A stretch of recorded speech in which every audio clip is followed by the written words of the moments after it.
Hello दोस्तों, आपका स्वागत है रिटर्नर के 8 एपिसोड में। तो एपिसोड की शुरुआत वहीं से होती है जहाँ पर हमारा पिछला एपिसोड खत्म हुआ था। ली कहता है कि चल क्या रहा है यहाँ पर, और वो मन में सोच रहा होता है कि मुझे बिल्कुल भी उम्मीद नहीं थी कि ये मैटर इतना बढ़ जाएगा। और वैसे भी ये मैटर से मेरा ऐसा कुछ ताल्लुक है नहीं, लेकिन अगर इस मैटर में हयान इन्वॉल्व है तो ये मैटर मेरे काम का है। तभी जीते उसे देख कर कहते कि ली तुम टाइम पर आए हो। तो ली उसे कहता है कि जीते तुम्हारा दिमाग तो खराब नहीं हो गया? तो जीते कहते कि सॉरी, क्या कहा तुमने? तो ली कहता है, तुम्हें क्या लगता है ये कोई बच्चों का प्लेग्राउंड है? और वो उन सारे लोगों से कहता है कि तुम सब चिल्लाना बंद करो, वरना तुम्हारी बातें सुनकर यहाँ पर मॉन्स्टर्स आ जाएंगे। और वो चुप हो जाते हैं। तभी जीते कहते हैं कि लेकिन ये सिचुएशन। तो ली कहते हैं कि क्या सिचुएशन? मैं वहां दूर से सब कुछ देख रहा था, लेकिन मैं ये तो नहीं कह सकता कि यहाँ पर विक्टिम कौन है और क्रिमिनल कौन है। लेकिन अगर इतना दबाव किसी लड़की पर डाला जाए तो वो अपनी गलती जरूर एक्सेप्ट कर लेगी। तभी जीते कहते हैं कि लेकिन हयान यहाँ पर गलत है। फिर ली कहता है कि तुम कसम खाकर कह सकती हो कि स्वीकू यहाँ पर इनोसेंट है?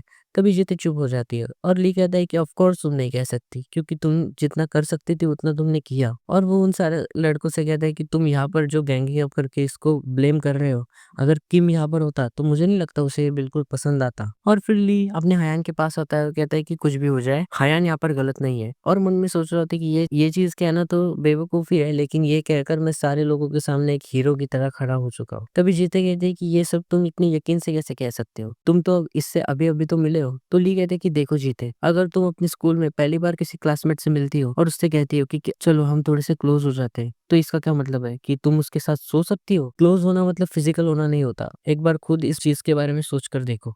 तभी वहां पर लोगों में बातें शुरू हो जाती है कि वो गलत नहीं है।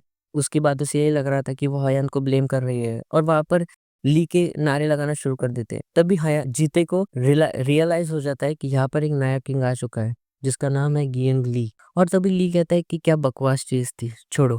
और वहां पर दो लोग खड़े होते हैं। वो उनसे कहते हैं कि चलो पहले स्वीकू के घाव की तरफ ध्यान देते हैं, तुम दोनों जाओ और वो उसकी मदद करो। और वो अपने पार्क से कहता है कि और तुम जरा इस एरिया का चक्कर मार के और देखो यहाँ पर कोई मॉन्स्टर तो नहीं है। और हयान तुम मेरे साथ चलो, मुझे तुम्हारे साथ कोई बात करनी है। और तभी वहां पर हयान की बुराई होना शुरू हो जाती है। और ये सुनकर ली अपना मन में कहता है कि हेटर्स की मत सुनो हयान, यहाँ पर वही चीज मैटर करती है जो किंग की फेवरेट होती है। और फिर वो दोनों जाकर डेस्क पर बैठ जाते हैं और ली उसे बैठने के लिए कहता है। और वो हयान कहती है कि सॉरी, मुझे नहीं पता था कि ये मैटर इतना बढ़ जाएगा। और ली कहता है कि मुझे पता है कि तुम्हारी इसमें कोई गलती नहीं है, तुम बस रिलैक्स हो जाओ और मुझे सब कुछ डिटेल में बताओ। तो हयान अपने आंखों के आंसू पोंछती है और उसे सारी चीजें बताने लग जाती है। और ये सुनकर ली कहता है कि मुझे इसकी बात तो बिल्कुल भी समझ नहीं आ रही, और मैं बिल्कुल भी उसके बातों पर फोकस नहीं कर पा रहा हूँ। उसके मुंह से जो लफ्ज निकल रहे हैं वो कुछ भी समझ में नहीं आ रहे। लेकिन यहाँ पर अब वही चीज इंपॉर्टेंट है, वो है एम्पैथी, मतलब सहानुभूति।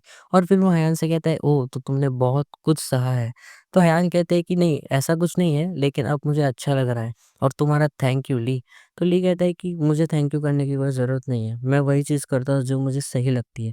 तो हयान कहते ही नहीं, मेरा वो मतलब नहीं था, तुम्हें थैंक यू मुझ पर भरोसा करने के लिए। तुम मुझसे बहुत पहले से मुझे हेल्प करते आ रहे हो, तो क्या मैं तुमसे पूछ सकती हूँ कि ऐसा क्यों है? तुम पहले से मेरे साथ इतने अच्छे क्यों रहते हो? तो ली कहता है कि ये जैसे कि मैंने पहले कहा था, मैं वही करता हूँ जो मुझे सही लगता है। और अगर तुम रीज़न पूछ रही हो, तो मेरी एक छोटी बहन थी, और जब मैं तुम्हें देखता हूँ मुझे उसकी याद आ जाती है।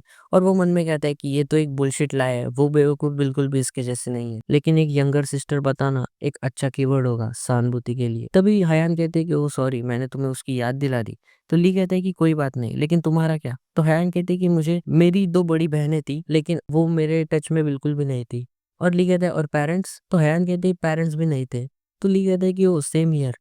तो अयान कहती है, ओह तो तुम्हारे भी पेरेंट्स नहीं थे, मतलब हमें कुछ तो चीज कॉमन है। तो ये सुनकर ली मन में से आता है कि कुछ तो चीजें कॉमन होना अच्छी बात होती है एक अच्छा रिलेशन बिल्ड करने के लिए। और तभी वो उससे कहता है अब मुझसे थोड़ी सी कैजुअल होना बंद करो और फॉर्मेलिटीज करना भी बंद कर दो।